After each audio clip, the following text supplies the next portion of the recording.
Y cerramos esta semana cultural con nuestro querido Javier Aranda. Javier, muy buenos días. Es un placer saludarte. Pues también reconocer que estés con nosotros en estos días santos. Y sus días de guardar.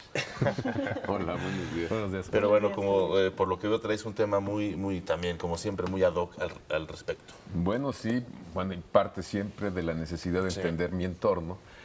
Y el apoyo principal que tengo siempre son los libros, aunque no, últimamente también incluyo al cine y las películas de las series. Y en este caso les quiero proponer acercarse a esa figura que está tan en boca de todos, que es Jesús el Cristo, Jesús el Nazareno, que yo creo que es una de las imágenes que todas las culturas comparten a manera de conocimiento.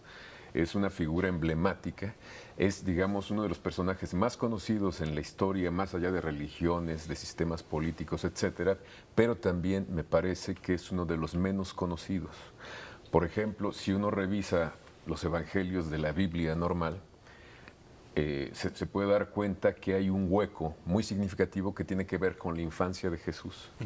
Hay una zona muy oscura en donde dicen en algún evangelio que Jesús estaba con los sabios de la ley y los asombra, etcétera, pero son referencias muy vagas.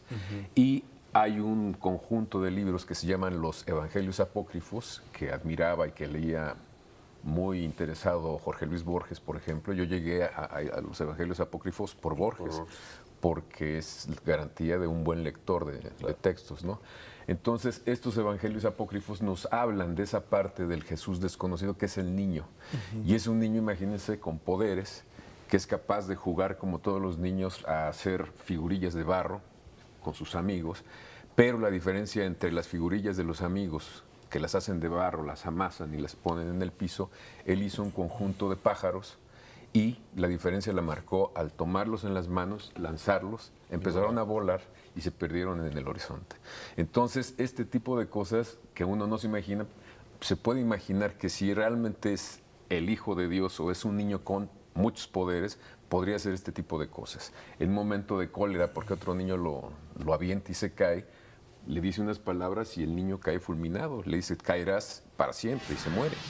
Entonces hay muchos referentes, digamos, a este niño que asombran a muchos, y también cómo cura enfermos, etcétera, los problemas que enfrenta la familia, porque imagínate un niño que tiene esa capacidad de resucitar de los muertos, o de transformar cosas, o de llevar el agua en sus ropas y no en los cántaros, pues también causa o les causaba a los padres un problema, porque decían que este niño que está haciendo es un niño que está haciendo brujería o algo así, ¿no?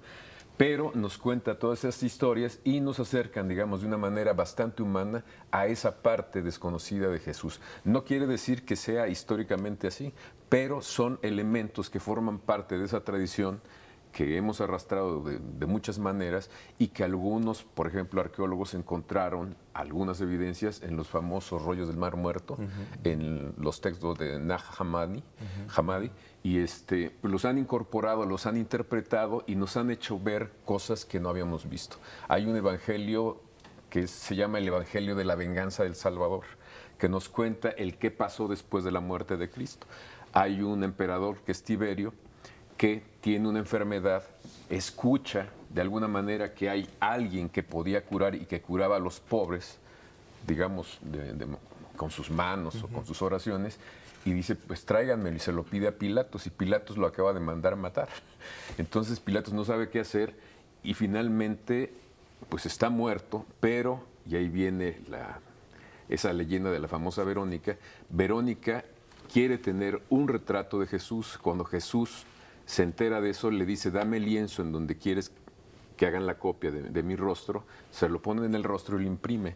Ese es el famoso rostro que hemos visto en muchísimos lados y que le atribuyen también milagros. Entonces son, digamos, textos que nos ayudan a entender las tradiciones apócrifas o no de este personaje tan singular, tan importante para muchas culturas que es Jesús el Cristo. Claro. Y que además, Javier, no sé qué opinas, si le queremos dar una lectura no religiosa a pues la alegoría de la figura de Cristo o la simbología de Cristo, también puede ser muy ad hoc a nuestros tiempos porque nos habla de la diferencia, ¿no? De cómo tratamos al diferente, de cómo lidiamos con el diferente, del chivo expiatorio, de cómo reflejamos nuestras inseguridades en lo diferente y de cómo podemos manejar una situación así, ¿no? Bueno, de todos sus mandamientos, él lo resume en uno: ama a Dios por sobre todas las cosas y a tu prójimo como a ti mismo.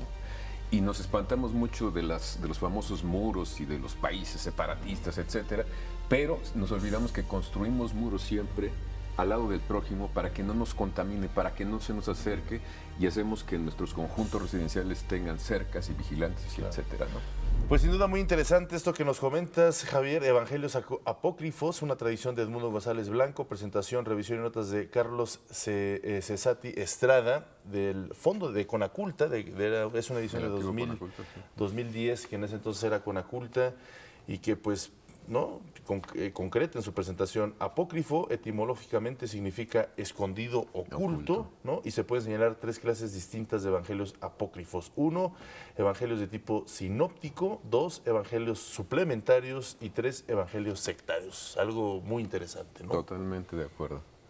Pues son las otras historias que no conocemos que nos acercan a ese personaje, y yo creo que si las personas tienen interés en la vida de Jesús el Cristo, pues esto les podrá llamar la atención también. Y que no están ni en el Viejo ni en el Nuevo Testamento. Así es. Bueno.